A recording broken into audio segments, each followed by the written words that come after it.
Govindan master ഒരു വെടി പൊട്ടിച്ചിട്ടുണ്ട്. അങ്ങനെ എപ്പോഴൊക്കെ വെടി പൊട്ടിക്കുമല്ലോ, രണ്ടർത്ഥമുണ്ട് വെടി എന്നുള്ളതിന്. ശരിക്കുള്ള വെടി പിന്നെ വെടി പറയാന്ന് പറഞ്ഞാൽ ചുമ്മാ ഇങ്ങനെ ഇത് പറഞ്ഞുകൊണ്ടിരിക്കുക, വിടുവായുത്തം പറയാം.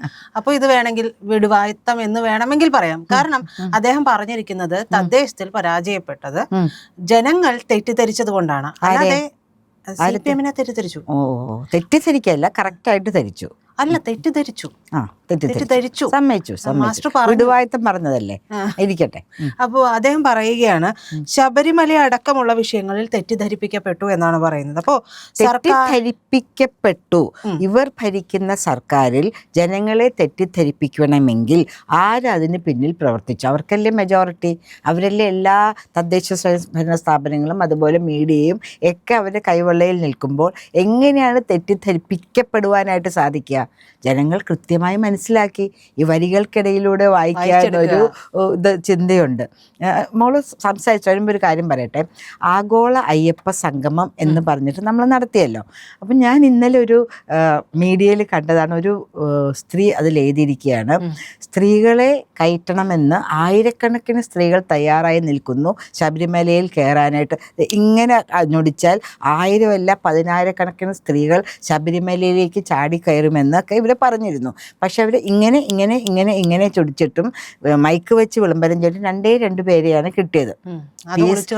PSC ചോദ്യത്തിലൊക്കെ വന്നു അവരുടെ പേരെന്താണെന്നൊക്കെ കേട്ടോ. അപ്പോൾ അവർ അതിൽ ഞാൻ വായിച്ചത് കുടുംബത്തിൽ പിറന്ന, ഇനി അങ്ങനത്തെ ഒരു അർത്ഥമല്ല ഞാൻ പറയുന്നത്, എന്താണ്, ഏത് കുടുംബത്തിലും പിറന്ന, ഭഗവാനെ വിശ്വസിക്കുന്ന, ആചാരങ്ങളെ വിശ്വസിക്കുന്ന, അത് ഏത് മതത്തിൽപ്പെട്ടവരാവട്ടെ അവരുടെ മതത്തിൻ്റെ ആചാരങ്ങളിലും അനുഷ്ഠാനങ്ങളിലും വിശ്വസിക്കുന്ന ഒരു സ്ത്രീയും ശബരിമലയിൽ കയറാനായിട്ട് തയ്യാറല്ല. അവർക്ക് സമയം വരും.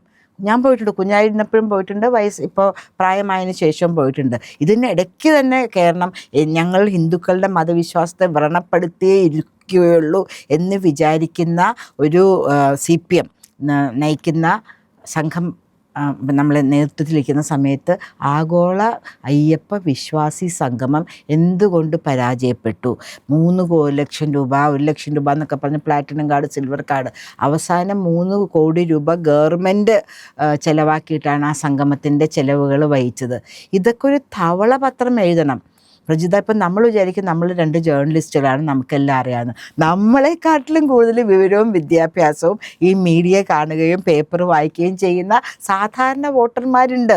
ഈ എത്രയോ കേസുകൾ എൻ്റെ പേരിലുണ്ടായിട്ടുണ്ട്. ഈ സ്ത്രീകളെ ഒളിച്ച് കയറ്റിയ സമയത്ത് ജസ്റ്റ് ഒന്നിങ്ങനെ ഓടിപ്പോയതേ ഉള്ളൂ. എത്ര പേര് അവിടെ ദിവസങ്ങളോളം കാവലിരുന്നു ഈ ആരെയും കയറ്റാതിരിക്കാൻ വേണ്ടിയിട്ട്. ഇപ്പോഴും കേസുകൾ എൻ്റെ പേരിൽ കഴിഞ്ഞിട്ടില്ല. ഇതൊക്കെ എന്തിനു വേണ്ടിയിട്ടാണ്? നമ്മുടെ സഖാവ് തന്നെ പറഞ്ഞു, എന്താണ്, എല്ലാ കേസുകളും പിൻവലിക്കുന്നത്. ഞാൻ ഇലക്ഷൻ നിൽക്കുന്ന സമയത്ത് എത്ര പോലീസ് സ്റ്റേഷനിൽ കയറി ഇറങ്ങി ജാമ്യം കിട്ടാൻ വേണ്ടിയിട്ട്. നമുക്കറിയുന്നില്ല എവിടെയൊക്കെ കേസുകളുണ്ടെന്ന്. അപ്പം ഞാൻ പറഞ്ഞു വരുന്നത്, പ്രജിത പറഞ്ഞു വന്നത്, അത്ര വേഗമൊന്നും ജനങ്ങൾ മറക്കില്ല, കാര്യങ്ങൾ മറക്കില്ല. മാത്രമല്ല ഇവർ ചെയ്തു കൂട്ടുന്ന ഓരോ കാര്യങ്ങളും വെറുതെ ഓരോന്ന് ചെയ്യാണ്. ഇപ്പോൾ ഒരു വീഡിയോ ഇറങ്ങിയിട്ട് പ്രജിത കണ്ടോന്നറിയില്ല, ഓരോരുത്തരുടെയും അടുത്ത് പോയിരുന്ന് ഒരു സഖാവ് അല്ലെങ്കിൽ ഒരു കോപ്പറേറ്റീവ് ബാങ്കിലെ ജീവനക്കാരനാണെന്നാണ് പറഞ്ഞത്, അവർക്കുള്ള പൈസ കൊടുക്കുകയാണ്. ഭയങ്കരമായിട്ട് അമ്മിണി ചേച്ചിക്ക് ചിരി വരുന്നു, മേരി ചേച്ചിക്ക് ചിരി വരുന്നു, ബിയാത്തു താത്തയ്ക്ക് ചിരി വരുന്നു. അവരങ്ങോട്ട് ആ സന്തോഷാശ്രുക്കൾ പൊഴിക്കുന്നു. 2000 രൂപ പാവപ്പെട്ട ജനങ്ങൾക്ക്, ബാങ്കിൽ അക്കൗണ്ട് ഇല്ലാത്ത ജനങ്ങൾക്ക് ഞങ്ങൾ അവരുടെ വീട്ടിലെത്തിച്ചു കൊടുക്കുന്നു. നമുക്കത് മനസ്സിലാക്കാം, വയ്യാത്ത ആൾക്കാർ, കിടപ്പ് രോഗികൾക്കൊക്കെ ആണെങ്കിൽ. എങ്കിൽ പോലും 0 ബാലൻസ് അക്കൗണ്ട് മോഡി സർക്കാർ എല്ലാവർക്കും കൊടുക്കുമ്പോൾ നമ്മൾക്ക് പൈസ കയ്യിൽ കിട്ടുന്നതിനേക്കാളും സമാധാനം ബാങ്കിൽ കിടക്കുന്നതാണ്. പൈസ കയ്യിൽ കിട്ടിയാൽ പലരും ഇപ്പം തന്നെ നമ്മൾ TV കാണുന്നുണ്ട്, 1000 രൂപയ്ക്ക് 500 രൂപയ്ക്ക് ബീഡി വലിക്കാനും. ഞാൻ ബീഡി എന്നുള്ള വാക്ക് ഉപയോഗിക്കുന്നില്ല, എൻ്റെ പുറത്തേക്കുള്ള ഇത് ഉപയോഗിക്കുന്നില്ല. മക്കൾ സ്വന്തം അമ്മമാരെ കൊല്ലുന്നു അല്ലേ? അപ്പോൾ ബാങ്കിൽ വന്ന് കിടക്കുകയാണെങ്കിൽ അവിടെ കിടന്നോളുമല്ലോ, അവർക്കതൊരു ഉറപ്പാണല്ലോ. എവിടെ പോയാലും ആ സ്വൈപ്പ് കാർഡ് വെച്ചാൽ നമുക്കത് ചെയ്യാം, അല്ലെങ്കിൽ ബാങ്കിൽ കൂടെ ചെയ്യാം. അത് പോട്ടെ, അതൊരു വശത്ത്, അത് വലിയ അഡ്വർടൈസ്മെൻ്റായിട്ട് വരുവാണ് കേട്ടോ.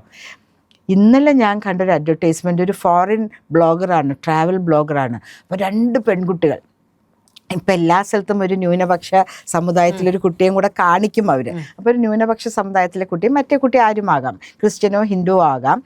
ആ കുട്ടിയും കൂടെ ഓടി വരിക, അയ്യോ we are so excited to see you, എന്താ ഇവിടെ. അപ്പോൾ അയാൾ പറയാണ്, പണ്ട് ഫ്രീ ആയിട്ട് എനിക്ക് റോളർ കോസ്റ്റർ റൈഡുകൾ കിട്ടുമായിരുന്നു, ഇപ്പോൾ ഭയങ്കര കുണ്ടും കുഴിയായിട്ടുള്ളൊരു റോഡിൽ കൂടെ ഓട്ടോറിക്ഷ ഓടിച്ചു പോകുന്നു. ഇപ്പോൾ സുന്ദരമായ കേരളത്തിൽ നിങ്ങളുടെ ഇത് പറയുന്ന, നിങ്ങളുടെ ഗോഡ്സ് ഓൺ കൺട്രി എന്ന് പറയുന്ന കേരളം, ഗോഡ്സ് ഓൺ രാജ്യത്തിലെ പോലെ നല്ല റോഡുകളും നല്ല സുഖമാർന്ന യാത്രകളും ഭയങ്കര നല്ല റോഡുകളൊക്കെ കാണിക്കുക. ഇതിനുള്ള പൈസ കിധർ സേ മില കേന്ദ്രം. അപ്പം ഞാൻ ഹിന്ദി പറഞ്ഞുകൊണ്ട് കേന്ദ്രത്തിൻ്റെ ആയതുകൊണ്ട് ഹിന്ദിയിൽ പറഞ്ഞതാ. ഒരു ചുളുക്കവുമില്ല, ഒരു ഇതുമില്ല. ഇപ്പം ഈ വീഡിയോന് എല്ലായിടത്തും റൺ ചെയ്യണേ ഇവർ. എല്ലാ റോഡുകളും മനോഹരമായി. ഒന്ന് നഗരത്തിലേക്ക് ഇറങ്ങും. എൻ്റെ കൈ ഒന്ന് കാണിച്ചു കൊടുത്തോട്ടെ. ഇതേ കണ്ടില്ലേ, മിനിഞ്ഞാന്ന് പറ്റിയൊരു അപകടമാണ്. നമ്മുടെ സുന്ദരമായ റോഡിൽ കൂടെ നടന്നിട്ട് പറ്റിയൊരു അപകടമാണ്. അപ്പോൾ ഈ വ്ളോഗ് അങ്ങേരെ ഒന്ന് ഇവിടേക്കൊന്ന് കൊണ്ട് കാണിക്കണം. ആ ബ്ലോഗറെ, അയാളിപ്പോൾ എവിടെയാണ് ശരിക്കും. അതൊരു AI മെയ്ഡ് റോഡുകളാണ് ഇങ്ങനെ കാണിച്ചിരിക്കുന്നത്. കണ്ടാൽ തന്നെ അറിയാം ശരിക്കുള്ള റോഡുകളല്ല എന്ന്. നമ്മളൊക്കെ കുറച്ച് ട്രെയിൻഡ് ആയുള്ള ആൾക്കാരാണല്ലോ. പിന്നെ ഇങ്ങനെയുള്ള പരസ്യങ്ങൾ വരാനിരിക്കുന്നതേ ഉള്ളൂ. അപ്പോഴാണ് ഗോവിന്ദൻ മാഷ് പറയുന്നത് ജനങ്ങൾക്കൊരു തെറ്റ് പറ്റിയെന്ന്. ശരിയാണ് കേട്ടോ, പറഞ്ഞോട്ടെ. തെറ്റ് തന്നെയല്ലേ? ഞാൻ പറഞ്ഞോട്ടെ, പറയാൻ സമ്മതിക്കൂ. തെറ്റുപറ്റി. അവര് ഭാരതീയ ജനതാ പാർട്ടിയെയാണ് അധികാരത്തിൽ ഏറ്റേണ്ടിയിരുന്നത്. ഇനി ഏറ്റാൻ പോകുന്നതും ഭാരതീയ ജനതാ പാർട്ടിയെ തന്നെയാണെന്ന് ഞാൻ പറയാൻ ആഗ്രഹിക്കുന്നു. കാരണം ഞാൻ ഇന്ത്യ മുഴുവനും ഭാരതീയ ജനതാ പാർട്ടിയുടെ ഒരു കാര്യകർത്താവ് എന്ന നിലയിൽ സന്ദർശിച്ചിട്ടുള്ള ആളാണ്. മേഘാലയ, നാഗാലാൻഡ്, മണിപ്പൂർ എന്നൊക്കെ തുടങ്ങിയ സ്ഥലങ്ങളിൽ വലിയ വലിയ അമൃത പദ്ധതി ഇത്രയും ദയുള്ള നീല പൈപ്പുകൾ ഇങ്ങനെ നിരന്ന് കിടക്കുന്നത് നമുക്ക് കാണാം. ഇവിടെ ഈ കൊച്ചിയിൽ ഇപ്പോഴും കുടിവെള്ളം കിട്ടാത്ത എത്രയോ സ്ഥലങ്ങളുണ്ടെന്ന് മോൾക്കറിയാമോ? ഈ അമൃത പദ്ധതി വഴി ഞങ്ങൾ എത്തിച്ചു കൊടുത്തിട്ടുണ്ട് വെള്ളം. എന്നിട്ട് അമൃത പദ്ധതിയുടെ ഉദ്ഘാടനം നമ്മളുടെ എന്താണ് പിണറായി സഖാവിൻ്റെ പടം. പൈസ എവിടെ നിന്നാണ് വരുന്നത്? പൈസ കേന്ദ്രത്തിൽ നിന്ന്. അതുപോലെ തന്നെ നമ്മളുടെ ഇതിൻ്റെ വേണ്ടിയിട്ട് ചികിത്സാ രംഗത്ത് വേണ്ടിയിട്ട് എല്ലാ സ്ഥലത്തേക്കും നമ്മൾ ഫ്രീ ആയിട്ട് ഹോസ്പിറ്റൽസ് കൊടുത്തിരിക്കുകയാണ്. ഉച്ചയ്ക്ക് 2 മണി മുതൽ 7 മണി വരെ ഡോക്ടറുണ്ട്, നേഴ്സുണ്ട്, കമ്പൗണ്ടുണ്ട്, മരുന്ന് ഫ്രീ. അതെവിടെ നിന്ന് വന്നു? ജനങ്ങൾക്ക് തെറ്റ് പറ്റാതിരിക്കണമെങ്കിൽ ഇനി വരുന്നതാണ് ശരിക്കുള്ള എലക്ഷൻ, അസംബ്ലിയിലേക്കുള്ള എലക്ഷൻ. ആ അസംബ്ലി എലക്ഷനിൽ BJPക്കൊപ്പം നിൽക്കുകയാണെങ്കിൽ നിങ്ങൾക്ക് സ്വർഗം is the limit, God's own country ആയിരിക്കും തരാൻ പോകുന്നത്. ഇപ്പം മോഡിജി വന്നു, അമിത്ഷാജി വന്നു, അവരെന്തെങ്കിലും പറഞ്ഞോ? മറ്റേ നമ്മളുടെ വർഗീയതയെക്കുറിച്ച് എന്തെങ്കിലും പറഞ്ഞോ? വികസനം വികസനം വികസനം എന്നുള്ള ഒരു കാര്യം മാത്രമേ പറഞ്ഞുള്ളൂ. ഞാൻ കൗൺസിലറായിരുന്നു, മെയിൻ ഡിവിഷൻ്റെ മിനി MLA സീറ്റ് എന്നാണ് പറയുന്നത്. അവിടെ ഒരു അങ്കണവാടി ഉണ്ടായിട്ടില്ല. ഡെപ്യൂട്ടി മേയർ ഭരിച്ച സ്ഥലമാണ് കോൺഗ്രസിൻ്റെ. അങ്കണവാടി ഉണ്ടായിട്ടില്ല. ADS നിർബന്ധമാണ്. ഡൽഹി പോയി പറഞ്ഞു 1 കോടി രൂപ സാങ്ഷനാക്കി തന്നെ. അത് നടപ്പിലാക്കാതിരിക്കാൻ വേണ്ടി എത്രമാത്രം കൊടികൾ അവിടെ കുത്തപ്പെട്ടുന്നു. CPMൻ്റെയും കോൺഗ്രസിൻ്റെയും ഒക്കെ കൊടികൾ അവിടെ കുത്തി. ഞാൻ ഇറങ്ങുന്നതിന് മുമ്പാണ് അത് ഫിനിഷ് ചെയ്ത് ഉദ്ഘാടനം ചെയ്ത് ഇറങ്ങിയത്. അപ്പോൾ ഫണ്ടുകൾ നമുക്ക് കിട്ടും. ഫണ്ടുകൾ ഇവർക്ക് വേണ്ട എന്ന് പറയുന്നു. ഇപ്പോൾ ഗോവിന്ദൻ മാഷ് പറയാണ് അബദ്ധം പറ്റിയെന്ന്. ശരിയാണ്.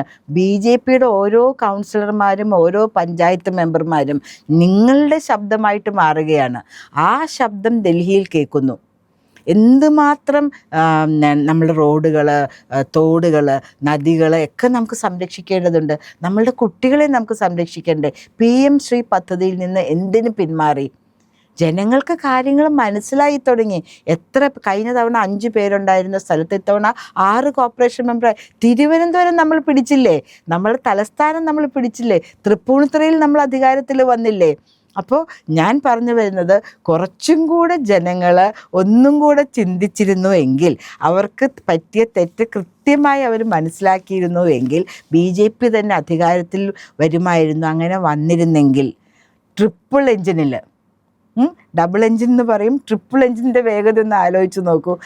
നമുക്ക് ജനങ്ങൾക്ക് അത് ഇമാജിൻ ചെയ്യാൻ പോലും പറ്റാത്ത തരത്തിലുള്ള ഇതാണ് ചിത്രങ്ങളൊക്കെ വെച്ചിട്ട് കാണിക്കേണ്ട ആവശ്യമില്ല. റോഡുകളൊക്കെ ആർക്കും മനസ്സിലാവും, കൊച്ചു കുഞ്ഞിന് പോലും മനസ്സിലാവും ഇത് നിർമ്മിത ചിത്രങ്ങളാണ്. ശരിക്കുള്ള റോഡിൽ കൂടെ തന്നെ ഈ ബ്ലോഗറിന് പോകാമായിരുന്നു.